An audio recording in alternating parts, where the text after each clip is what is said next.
In today's video, I'm going to show you how to use print-ready layouts in Artistly AI. First, log into your Artistly AI account and go to Dashboard. From there, click on Create a new design to open the creation screen. Next, look for the Layout section inside the Design tools.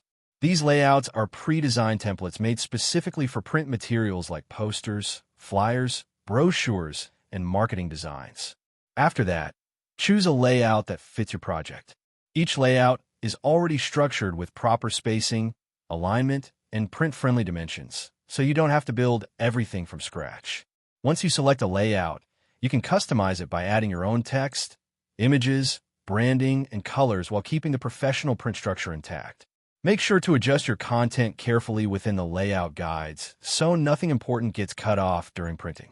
Finally, preview your design in full before downloading it in high resolution for print use. And that's it. Thank you for watching this video. Please feel free to use the affiliate link in the description.